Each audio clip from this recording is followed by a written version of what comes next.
Fastest sports algorithm recap on YouTube. Let's go. NBA so far 5-0. Will the Knicks win? Probably not. They're losing going into the fourth quarter. We'll figure it out. Anyway, NBA hit some underdogs, including the Jazz, which I talked about, including Charlotte, which I talked about. And I think I said maybe play the Knicks, but whatever. Let's talk about Friday. There are games. Injury report will change tomorrow, but as for right now, best line I saw in here was the Cavaliers over the Heat. They have a 15% margin. They're only minus 120. Got injuries on the Nets. We'll see what those injuries look like tomorrow, but that's why they're an underdog, because they have a lot of people hurt. So really, NBA wise, it did say Cavs over the Heat tomorrow. That's a pretty interesting pick. All right, let's go over to hockey. A lot of games today. There was some winning. There was some losing. Boston got beat by Edmonton. That was kind of the interesting game of the night. Everyone's talking about how awesome Boston is. They talked them into blowing a lead and losing it to McDavid and Edmonton, like everybody wanted to see. So there was that. Just a lot of games. We don't need to go over all of them. Doesn't matter. Let's talk about tomorrow. There's only 2 games, and it says Florida terrible line and Calgary a terrible line. Yeah, that's a bad, very unplayable slate. Really, much of hockey is not much going on Friday. As for games finishing up tonight, Ottawa and the Kraken are tied at 3, and it says that the Kraken will barely win this game, but it says pick Ottawa by streak, so it doesn't know what to do. Hockey's tough. Let's go over to college basketball. So far today, it's 37-12, 76% wins. I have looked a little bit at college basketball today, but haven't really paid too much. So let's just kind of go down and look at our cumulative profitability. We are profitable all the way down. So if you bet every single team so far that has played games tonight, you do a lot of losing down here. You can see that your profitability drops down here. But there's something else I want to talk about. But by the way, how many games are still going tonight? There's a couple still going. Yeah, just about 6. And Kansas State's losing. So Kansas State is going to lose. I actually almost want to put that score in there because that's going to be another loss. But you can see, look at that 90% health. So this is what I want to talk about. So you go 37-12, right? And you're like, well, how do I weed out some of these losses down here? And the answer is we do that already. Take a look at some of those games that lost. What about when the health is less than 0.9 for the team? I always say if they have injured players and they're below 90% health, those games go 5-4. That's where 4 of your losses are down here. These injured teams, right? So it just shows you that, I guess, higher on the list, the injuries are not as impactful in terms of determining who wins the game because these teams were better anyway. But certainly down below this, below 10% margin, you go 1-4 on teams here that had injuries below 90%. So looking at just the healthy teams now, instead of looking at just the injured teams, health is greater than 0.99, 0.899. You can see we're 32-8. That's an 80% win percentage. That's what that is. And the ROI is 11% instead of 5%. So even though you still have some losses down here, it's not as many. So pruning out unhealthy teams, as I've mentioned, to do that, it's really helpful for maintaining profitability, getting more games right. So anyway, not looking like that bad of a day, but certainly not a perfect day. And you don't know who's true home teams because these are all tournament games and stuff. Who knows? So let's talk about tomorrow. Not as big of a slate so far in here, but we do have some picks. I noticed they were kind of all in order. It's kind of crazy, but these are not that bad. The lines are not that bad. So when you see something like, Grambling's got a worse strength of schedule. So even though Jackson State is hurt, that's not probably a perfect pick. But Tennessee over Missouri. Injured Missouri, good.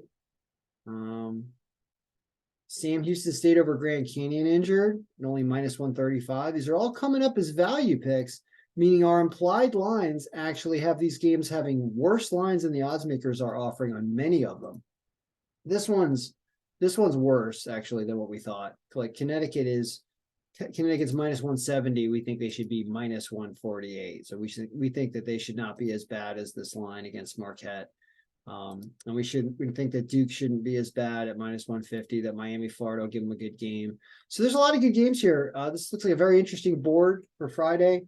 So, which we kind of know what to expect. A lot of these games are over 10% margin. So you should look for a lot of these teams to win. Watch out for Kansas's injuries and Memphis's injuries.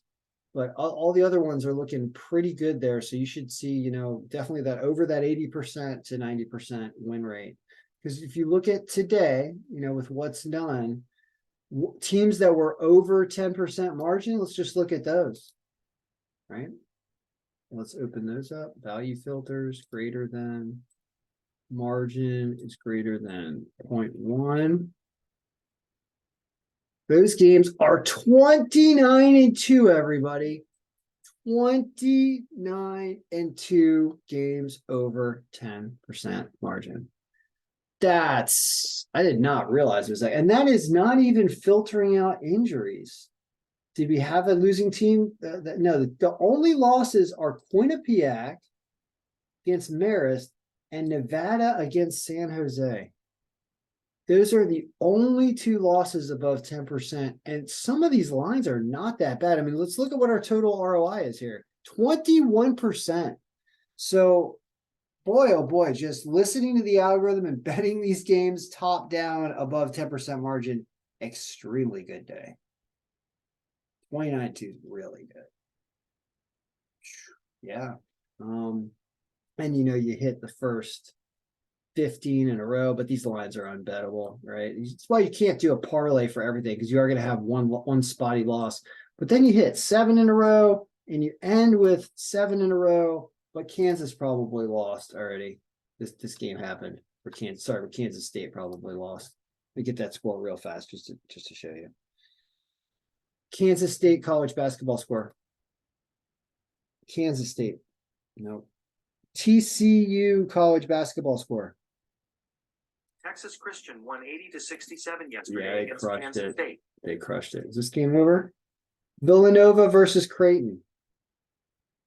Yesterday, Villanova played Creighton. The final score was 87-74 Creighton. That's because it's now midnight. Vanderbilt college basketball score.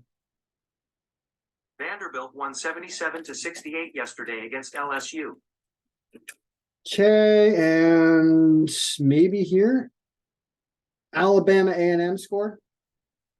Yesterday, Alabama A&M played Southern University. They won. The final score was 77-63 Alabama A&M. All right, that should clean up all the games. So is this still right?